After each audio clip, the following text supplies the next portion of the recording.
Hello. Hello. Welcome back to Chasing Me Podcast. Yeah, welcome back. We are here again.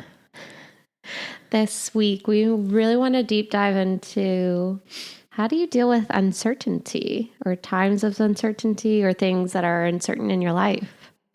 This being that the world is kind of in a weird place and potentially could affect your day job and maybe people around you, your family. I don't know. There's lots of things that it could really spiral into. So I'm going to let Erica take it off. Tell us about maybe some things that are uncertain right now in your life and how you're dealing with that. So the reason why it is kind of like forefront of my mind is because in general, like all over the news, you hear like layoffs this, layoffs that, banks struggling over here, which the SVB thing just kind of was released. You just constantly questioning, like, does this impact me? How does this impact me? So the company that I work for, we went through recent layoffs here on Tuesday, and it's now like our third one in like 4 years.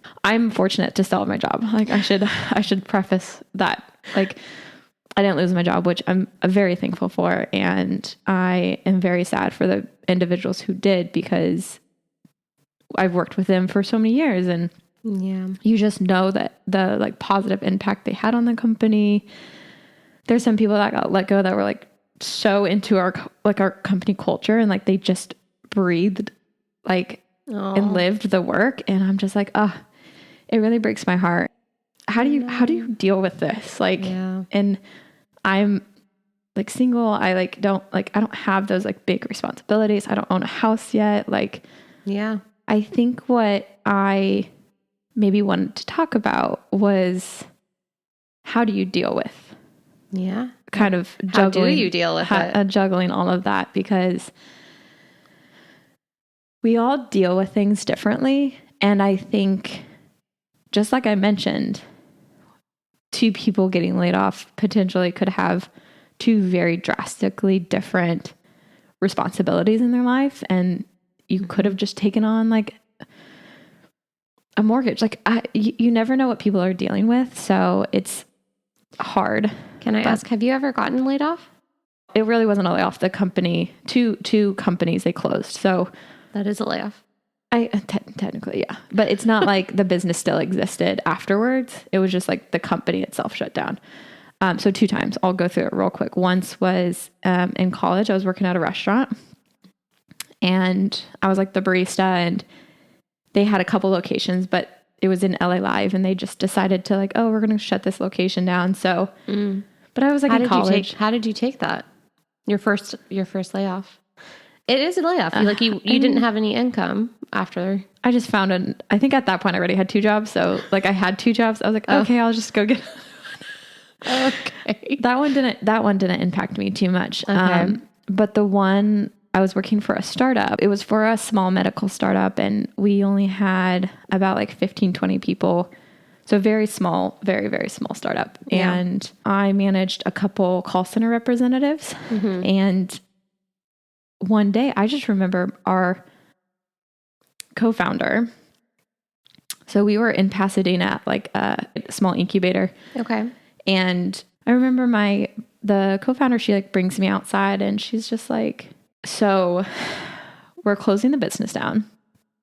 And it was just like on a random Tuesday. Oh no. Like a Tuesday or Thursday. And she's Wait, like, how old were you then? I think I was like 23, 24, Okay. I think at that point. And she's like, yeah, we're closing the business down. And I was like, you know, when you're like shocked and you're like, wait, what?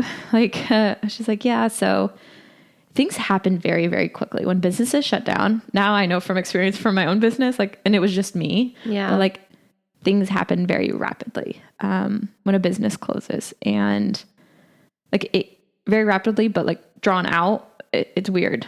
So she's like, yeah, so we're going to tell everybody tomorrow. And I'm like, what? So in a matter of like 2 days, like we were working and doing all this business, and then the company just like shut down. So I had to tell all of my like call representatives like, hey, we're shutting the business down. And it was just like really hard because like it happened so quickly. And it's kind of like when like the idea of like sunk cost, like say I invested in a business and it's like, you have to cut the bleeding as soon as possible. So like you're just like bleeding cash, like constantly every single hour and day that you're open, you're just like bleeding cash. And that's what they do. And that's why it happens so quickly in my mind. I'm not an expert, but like, that's like, you just have to like cut and stop the bleeding. And I think that's like what happened. And they're like, yeah, like we're done, shut the doors. No one's working. We're not paying anybody else. Money is not like stop all the bleeding. And yeah, so in a matter of like 48 hours, So how did you deal with it? Like after? So I immediately so I just like spring into action because I was at a point in my life where like that was my income and I didn't have a lot of savings because I was like fresh out of college. I wasn't making money at a startup. Like you're not making that much money to begin with. So for me, I had I had no time to like think. I just had to like find my new job. Okay. And I immediately like just started chatting with people and I'm like, and I kind of had done that already ahead of time because I predicted something was going, like the chances of something going south were like pretty high. Okay. So I already had kind of like just talked to some friends about like the business that was struggling and they're always like, yeah, like, you know, if you need help, like let me know. And, you know, so I got my next position through a referral. Oh, nice. Which was nice. But so sometimes I think this is also why I later become more like sad and like maybe get into like a rut later is because like I don't deal with it in the moment. I just like I like switch over to a different gear and I'm like, okay, go find a new job. Then once I have a new job, then I reflect versus like reflecting as it's kind of happening. I just remember it being very rude and rough and just like not pleasant because like as much as you try to be nice about the situation, like you just can't. Like there's nothing nice about laying people off. There's nothing nice about when they say like business is business, like that term. It's just owning my own business. Like I understand. And I think that might be half the issue. Is like I understand the mentality and like what had to happen and like what is going on. So I tend to not take it as personal, but yet it still sucks. And especially for people who are potentially in a worse off position than I am. So how are you dealing with the current situation that just happened, even though you weren't let off? It's 2 days wash. Like honestly, like all of last week was kind of a wash. Like no one was doing projects. Nothing was moving forward. Emotionally though, like again, I just kind of stop and I like wait to hear what's happening. Like because it's completely out of my control. Like again, business is business. They're going to make the decisions that they want to. They're going to lay off, you know, like people, the people that they deem, not that they deem that need to be, but like that at that point, the business is just making a decision like their role's no longer needed.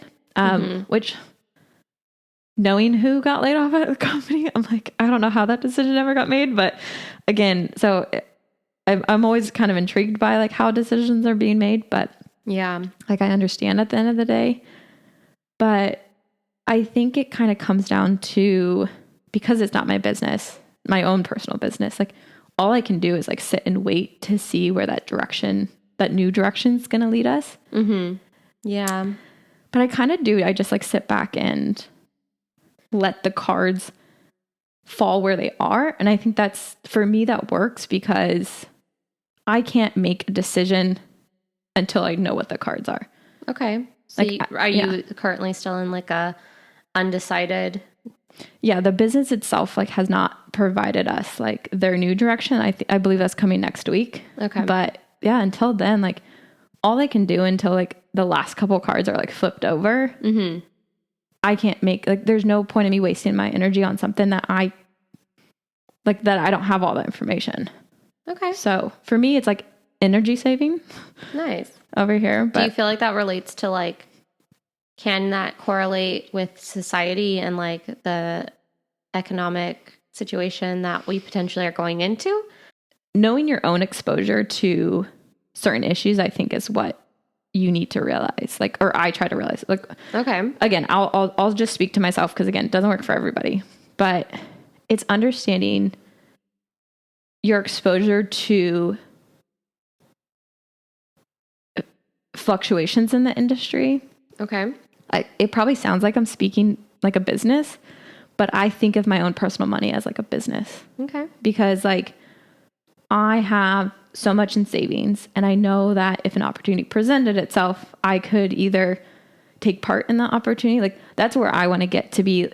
My financial freedom is having enough money to partake in, you know, exploratory, if it's a business, like if it's like, say you wanted to start a business, not the podcast, but like a candle business or whatever. And I was like, you know what? That sounds like a great business. I want to be able to put forth the money for people to like go chase their dreams. And like, of course I'm going to get a financial return from that, because I've done the work to build up the equity to do that. I'm helping someone else's dreams happen, but they're also helping me, because like, it's a business at the end of the day. But yeah, so for me, it's understanding like your risk that you have out in the market. Like say you have stocks, say you have all these investments, like small, large, whatever. My $500 in a stock and their $50 million in a stock, like it still kind of goes up and down about the same. So like you still lose, like it might be multiplied. Yeah. But that multiplier to my 500 is like, my 500 is a lot. Their 550 million is a lot. So like it impacts me probably just about the same. Because if it drops 50%, it's 50% of my money. It's 50% of their money. Like it's the same. It's all relative. But yeah, I think it's understanding your risk and like understanding if you understand the economy more, I think it also gives you ease. The more you understand it, the more at ease you can be with your decisions. Does that make sense? Yeah. I've been talking this entire time. No, it's like anything in life. The more experience you gain, or the more awareness you have towards things, you're just able to make sound decisions that are not emotionally based, right? Like things that happen in the economy that affect you, you might make a decision based off of an emotion that you have towards it versus understanding what the facts are, understanding how to proceed next. And I think that that's where a lot of decisions come from, because people don't know, and then they don't want to ask questions. They want to make decisions just based off of how they feel. And that's like, I actually saw something on Instagram again that said that. I was like, the worst thing that you could do for your business and probably for yourself is make decisions that are emotionally based. Oh yeah. I guess like you gotta take emotions out of it. You do. Do you know who's really good at that? And who I've learned a lot of my business. I feel like my business knowledge when I was younger came from Barry. Oh, really? Shout out Barry. If you are watching this, who knows if he doesn't, he probably wasn't, he's not going to watch this. He doesn't got the time or he can't sit down for like a second, but that's how he makes very good business decisions. Cause like he pulls that up. He can have emotions. Like we all have emotions, but like, I feel like he's always his decisions are so rational. Like, so just like, I'm like, that makes sense. That makes sense. And he's just like, there is no like a deeper emotions like tied into that when it comes to his businesses. Like it just so clear and to the point. Very easy for certain people. And then other people have to work on it. And I'm one of those people. I have to work on it. So when you talk about business though, we're kind of going more into business now, but like, I think women have such a great insight into customer perception, and like how the job I currently have right now is a lot about, we do like emails, and we work with like our customer service team really well to like, if we're running a promotion, like being like the copy that we put on a promotion, like being very explicit of like, this is what you're getting. This is like, we try to cover all of our bases. Yeah. Where sometimes I feel like someone who's less emotionally in tuned with, you know, like how a customer is going to experience this, just like sends stuff out into the universe. And I've been trying for years to find a balance between that, between like the times where you need to be very methodical and like, okay, like let's let's take all these things into consideration before sending this out into the world. Mm-hmm. But then there are times where you just kind of need to take the emotion out of it, create it, and like send it. It's like when it comes to like email, like marketing stuff, that's different. But just like any business decision, it's very relative to business decisions, and like, you know, being able to just get a change or like shift directions quickly. Yeah. I think that with any uncertainty in life, right, making a business decision and or a decision in general, it really comes down to, are you okay with whatever the outcomes could be? One, are you aware of the outcomes of the possibilities? And then two, are you okay with it? Do you feel though, like, okay, so take that confidence. Is there anything that's going on right now in your life when it comes to economic turmoil, like, and that's affecting my job and in my life a little bit? Like, how do you take that confidence and in your life, like, is there anything recently that's happened that you're like, okay, I've questioned this because of something that's happening economically or like in the world, but you were able to like hold that sound, like, I made this right decision to either maybe keep an investment, not keep an investment, or move things around. Like, I don't know. Like, no, I'm not the person to talk to about financial stability. So if anyone watching or listening knows me, I am not that person. Erica is that person, and I love listening to Erica. And I will eventually get there. It's a part of my goals. But, you know, it's because I'm not aware. There's a couple of things that's layered as to like why I don't feel very confident in that realm of my life. It's the fact that I don't typically educate myself heavily in that subject. I'm like smart with my finances, but I'm not a genius. I have retained quite a bit of knowledge based off of a previous relationship I was in, and like how he was in finances, and like I learned and I listened, but I did not execute on those learnings or listenings because I was very stubborn, and I'm trying to get out of my bad habit of thinking of it as a negative because I know it will only help me in the future. Yeah, but trying to get someone to change in a forceful way never works because they have to want to do it themselves. All I can do is say, like, do you want to know what I do? If you don't, like, that's fine. My way of saving is completely different than anybody else. Everybody's financial situation is different. Yeah. I think what's hard is that finances typically aren't just talked about regularly, which I think is crazy. I saw something the other day. I was listening to someone. They're like, females, like, we talk about like very kind of like intimate parts of, like, you say, like, our relationships or whatever. Like, we've done that. We've all done it. We've all done it. We get so uncomfortable talking about money. Like, why do people get so uncomfortable talking about money?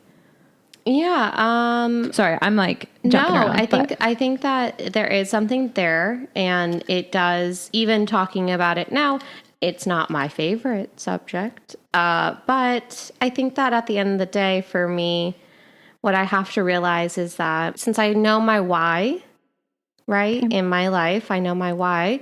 A part of that, you're going to need money because that's what people need in order to get to where, like, it's an exchange of goods, no matter what. Like, you will need money to get to where you want to be as far as financial freedom and so forth. And I think it's just taking it as like, it's okay. You're going to look a little stupid at times, and it's okay. What do you mean you're going to look stupid?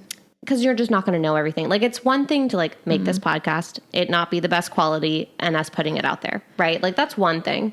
And it's a version of not looking the best. It's not being the best. It's that quote unquote perfectionism. I think that many people have. I know I do. Like, I only at one point in time like doing things, who doesn't, that I'm good at. Yeah.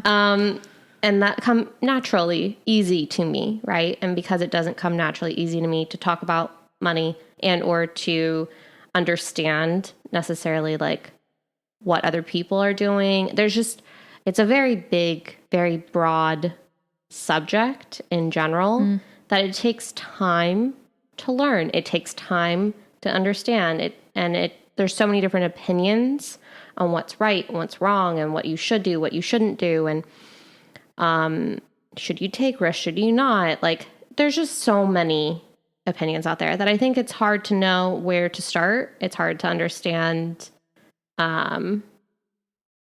what makes sense for you, what happens long term if you do one thing, what happens long term if you do a different thing.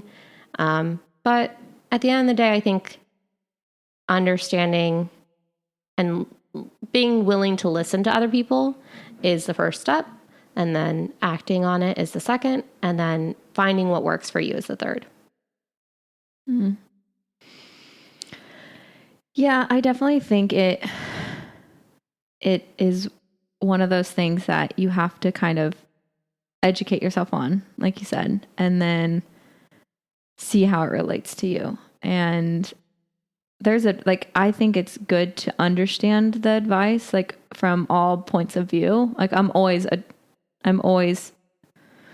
rooting for taking in a lot of different advice, because there's people who, there's just different, like people are like, saving money is stupid, like because the like interest rates, like your money, like you're losing money if it just sits in the bank. But like it does but it all like you said, it all depends on what your goals are. Because if your goal is to buy a house, like you either need it in a place where it can be like really liquid, like a high yield savings account, or it's like you just need it sitting in the bank, because like to have access to make quick decisions, I think that's where I'm at right now. It's like, I want to position myself. I would rather have that money sitting in a place, like stocks are pretty liquid, but they're really volatile right now. So like, that's not what I'm interested in. At this point in my life, am interested in having like cash that I can access if I want to make a purchase, whether it be, I'm way away from a house, but like, it's just, until like I'm at that point. So it's all about where you're at now, educating yourself, and then, just taking steps to, get to potentially where you want to go. And again, it's going to take some time. Time is your biggest asset. When it comes to like money, time is your biggest asset. And especially in the sense of like uncertainty that we were talking about in the beginning, right?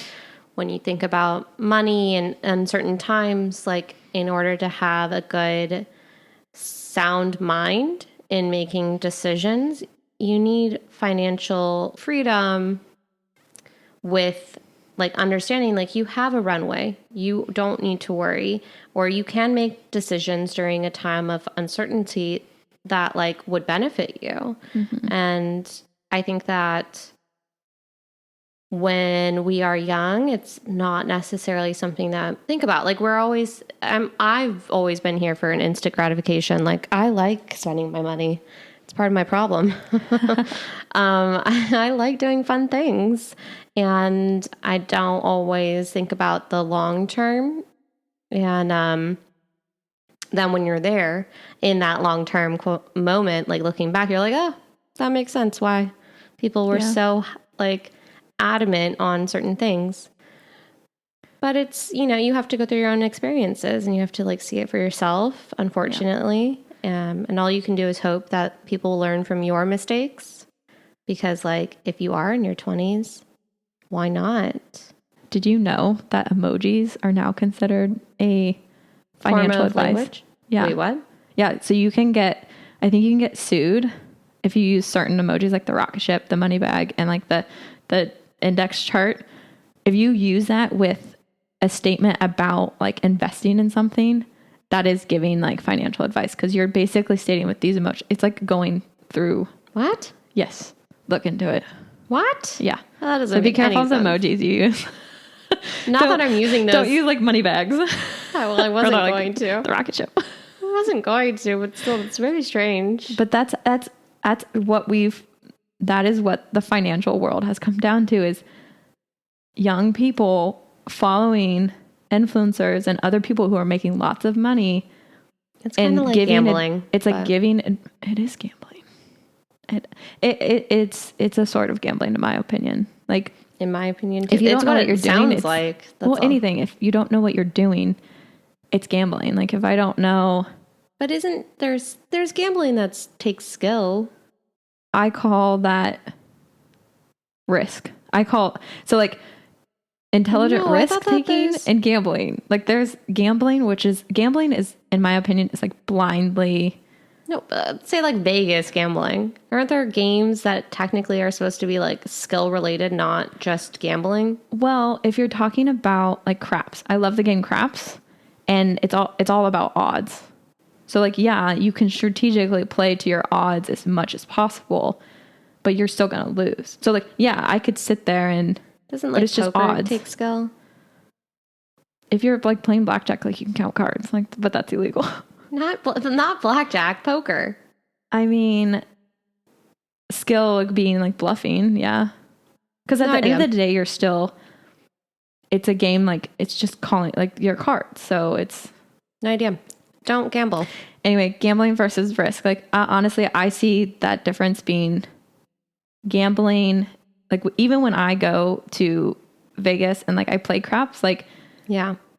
I have my threshold that I sit within. Like That's good. I don't allow my emotions to get the best of me because I'm playing based Do on you my drink odds. while you gamble?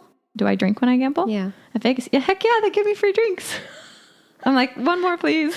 One more It please. doesn't affect your wanting to play more? Oh yeah, 100%. Oh. But I have a very small bankroll. So when you go out on money, you lose your money. Okay. Oh, okay. Then you walk away. Oh yeah, of course. She doesn't cash in more. No, I have a certain amount that I go in like willing to lose. Willing to lose. I don't like gambling. I mean, it's not like I only like craps. Like I really just like craps. I like the community aspect. We're all there playing together. It's really I don't even like loud. watching it. Like I have a very weird sense of like it's all not great. Like sitting there watching you because I have watched you play. Are you anxious? Oh my god, like I can't. I'm like I have to get out of here. Like none of this is for me. Wait, why? Let's dig into this. I don't like it. I just don't like it. I'm like there's too much money on the table. People are going to lose. I can't deal with this stress. Like it's not even my stress, it's their stress and I just like thinking about it. Interesting. I didn't know that. I don't like watching. We all went Oh, like yeah, a few I years know. back and I was like you all were playing and I was like there's nothing like this is fun. Let me go to the bar. Let me at least have a drink on my own and like be away from it. Like I could count on one hand how many times I've gambled. I mean, I haven't gambled that many times. I did a slot machine. It did like a blackjack table and probably a few other slot machines. The only time I won was I put in $100 and I got $100 back. And I was like, I'm done. Double my money, walk away. I've done that too. I was like playing penny slots and I think I like made like $75, which got us, it was for a bachelorette party and it got us home that night. nice. I was like, I still washed. So I had $100. I played and I gained, I was like net 75. And then I like took my money. Like I'm great at that. I'm like, I'm going to take my money. I'm like, I'm walking away with more money. But then all the girls got really drunk that night and the bus from the casino to the hotel had stopped running. It was like so early in the morning. And I just remember I was also a little intoxicated. I like pointed at this guy that had a van. I was like, how much to get me from here to this address? And he's like $100 or something. And I was like, perfect. I'm like, I technically only paid 25 for it. Nice. Cause I made 75. I was like, $25 to get 8 drunk girls home. Perfect. Cheaper than an Uber nowadays. Anyways, I'm really good also about, making money and cutting my losses. She's good with uncertainty. This is what I'm learning from this. Sometimes you have to wait until all the cards are flipped over to make a decision. And like right now, I'm going to break this up into like work in my life. So right now I have no control over like this is where we're taking the company. I'm like, cool. Yeah. At this point, you're paying me, so I'm down for the ride. Like so I'm waiting for all the cards to be like overturned. Yeah. But when it comes to like life and gambling, like there's always a part you can't see. Like, yes. If it's blackjack, if it's like poker, if it's like, there's cards that are going to get flipped over that you don't know what's coming next. and you have to adjust as those come. But all you can do in those moments is prepare yourself enough up until that point until that next card is flipped. Then you need to readjust. And the next card is flipped. Then you need to readjust. And it's kind of, that's what I try to do in my life is like I make as much sound decisions as I can up until a certain point. Yeah. And then all I can do is wait. Oh, if it's this turned over, I'm going to do this. If it's this turned over, I'm going to do this. Like, okay. You don't overthink it. I kind of do like a rough estimate. Like if this, to help me make quicker decisions, I think it's good to have an idea of like, if this card would be this next, what would I do? If like this, if the stock market like completely tanks, I've positioned yourself. I have money I potentially would want to put in. So like if it happens, I'm ready. Yeah. If it doesn't, guess what? I have some extra savings if I lose my job. Like I think it's kind of trying to cover those bases, but there's times when the card's flipped over. I'm like, well, didn't think of that one. So, but it's like, it helps you eliminate potential like decisions you have to make next when it comes to like my life. That's kind of how I think about it. I like thinking of it like a board game because I can at least understand it where I'm like, oh, I need to understand the rules so I can win. I like winning, so I will do that. I love winning. Yeah. And it's like, oh, I get to win. I think what's the most satisfying is like when you make a decision based on what you know and it does work out. Yeah. Like, but then you also like, I tend to like, or I try to be like, all of that time spent researching and listening and doing those things, maybe doing the hard things that made you feel uncomfortable. Yeah. Talked about that last time. It's like trying to do things that make you feel uncomfortable. Yeah. And then you're like, look, it was where it was worth something. It. Yeah. It's doing the accomplishment thing, right? Like that's why we challenge ourselves. I think we said that in the last episode. It makes it all so the end goal is so much better when you know you worked for it. Has that happened? When did that happen for you? Like, when does it happen? No, when did it happen? When was the first time that it happened for you? Like, what age were you? Like, when you girl, I have no idea. Oh, you didn't keep track of it? I'll give a recent example that I kind of wanted to give earlier when you talked about financial freedom. And so I think we all think about financial freedom as like this big, like end of life goal of like retirement. Okay.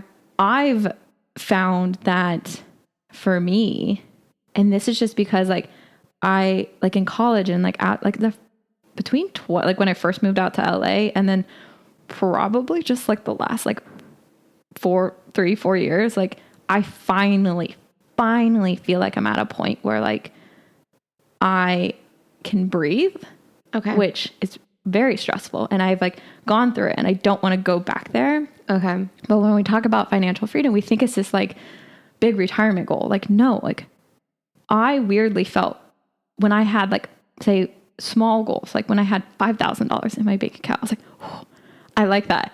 It's like, it's like, you don't feel like it has to be like enough. Like, oh, I won't feel financially free until I have enough for a down payment on a house in LA, which is probably like $225,000. Do you know what I mean? Like, yeah, that seems so out of reach. But when I did it where it's like, okay, $5,000. Okay, that's cool. Like it gives you that sense of security a little bit. Sometimes that's all you need is a little bit to like not make every decision such a like drastic and like emotionally heavy decision when you know just a little bit. I will say little bit. Yeah. that did happen for me getting my place where you all are currently seeing us. Because I was able to save and I was able to get this place. And I was like, I didn't question it at all. It was actually the easiest decision I've ever made, which I don't think that has ever happened for moving wise. Yeah. Like I felt like every time I moved out, it was like a whole emotional ordeal. I'd be so stressed. It's the same with my new place. Yeah. It's just like, you're like, it feels right. But it's easy. But the thing is, it's like the 5,000, then like, oh, just a little bit more, 7,000. Oh, a little bit more, 10,000. And then like at a certain point, like my decisions don't seem so heavy. Okay. And honestly, like that's step one of financial freedom. Yeah. If you're going to put it in like the smallest box possible, get $5,000 in your bank account, then get $10,000 and like slowly work your way towards that. Yeah. Like It's laying the foundation, right? It's laying your foundation of being able to, I think it's about controlling your emotions, controlling your habits. And it really relates back, I think, to getting out of a rut. Because when you're in a rut, I think we tend to do things that are easy, which for me is spend money. It's reverting back to how I once was. I'm being like, but it was nice then. Can't I have that feeling again? Yeah. Like you're chasing a feeling, which is so not there. It was never there. It was just it's just your mind playing tricks on you. Because like if I was to either read a journal from back then, like I wasn't that happy. Like I was, but like it was hard. Because you're doing something in detriment to something else that that you know is important. Yeah. You might not care about it right now in that moment. Because I know like younger Alex definitely like I think you're so much better with your finances now.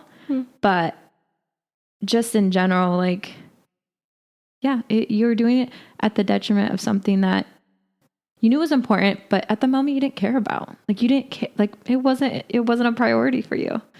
It's hard to sacrifice today for something tomorrow.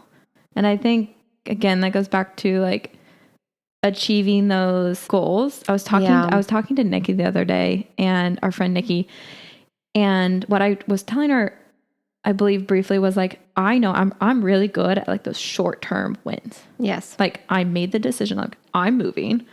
I found the place. I moved everything in like 2 weeks. Honestly, like a week. Yeah. I bought my furniture. I go hard very quickly in short increments. Yes. I need to get better at doing that for longer goals. So do I. We're working on it together. Those long goals are the ones that are probably the most important and the most impactful. Mm-hmm. But if I can get a couple quick wins to build my confidence and like, kind of set forth this like good traction that you have, and then you hit like the bigger goal, but maybe have also a smaller one that you're achieving so that you can kind of feel like maybe halfway through that big goal, you hit something that keeps you going. I don't know. Maybe that's a good strategy, but it's the long ones I struggle with. No, so do I. I would like to think of it more just by you saying this. I feel like moving forward, I want to view like the challenges that I want to set for myself as kind of like good distractions, right? Good distractions. Okay. Because like, if I do all these things, I won't have time to do the bad stuff that I normally do. If I maintain all these like routines and like workouts or like challenges or do all these things, like I just won't have time. I need my sleep. So like I won't have time to like do all the like crazy things. And I think for me, when I want to do it, it's being like, okay, you need to sit and you need to meditate, or you need to like sit and do this instead, or, turn off that TV, go for a walk, and like really push myself to just like what you said, kind of do the opposite of what I would typically do. And, or be like, hey, remember that goal that you want? This is a good distraction that you could do in place of the one thing that you're trying to do that might derail you from it. Yeah. So I'm starting to see that I want to view that like all these goals, instead of goals, because it feels like a lot of pressure, as like, these are my good distractions. These are the good things that I can do that I won't feel bad about, that I can be like, oh yeah, okay, I'll do that instead. I think that's it's good if they can become good distractions. Cause like we all know if we force ourselves to do things, sometimes it backfires and we get burnt out because like we're constantly telling ourselves no. Yeah. So but I think that's because right now you're at a good foundation of like, you understand why you're doing those things. I'm trying to. I think sometimes it's hard, but yes. Oh yeah. You're constantly going to question it.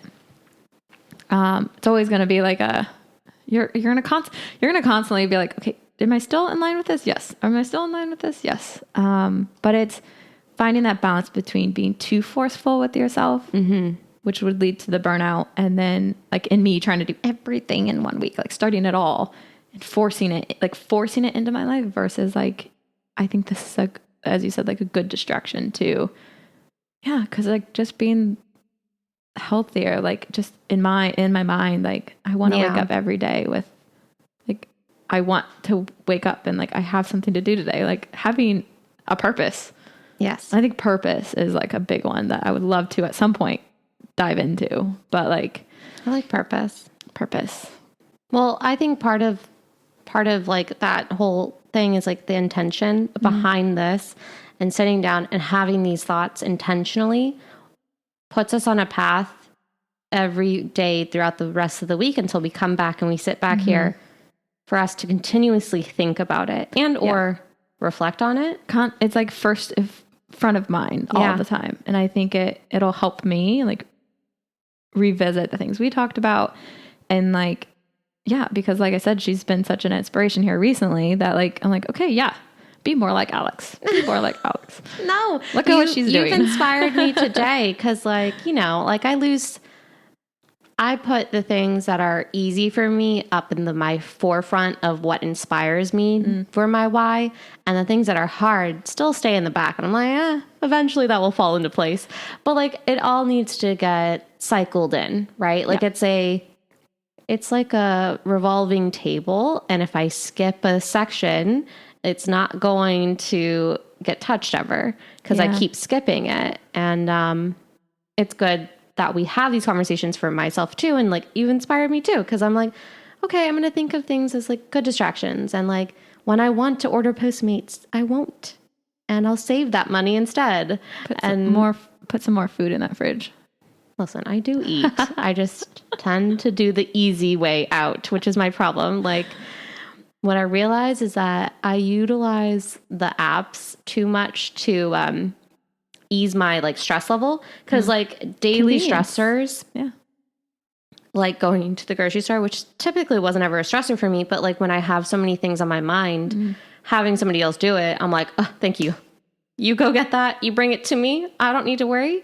I don't need to cook. I don't need to think about it. Like that's very helpful. Yeah. I think that there's a better balance I could find between it. Girl, we don't make that much money yet. That I'm seeing that by self, but you know, a girl can dream, and I really like that lifestyle. So, I would love to dive into like the lifestyle you want to create for yourself, because there is something to say about exposing yourself to a convenience, because it actually does help you. It does achieve like goals and like move yourself forward. But like there's only so much time in the day. Making it motivate you to work harder, to get to a place where you probably should, like at a point where you actually could, like it financially makes sense to like. Yes, I like know. that whole like getting a driver thing, that conversation we had yesterday. I do. This is a goal. Yeah, I think we've gone way off topic again, but we're getting inspired for like additional podcast weeks. I think that in uncertain times, at the end of the day, right, we surround ourselves with knowledge.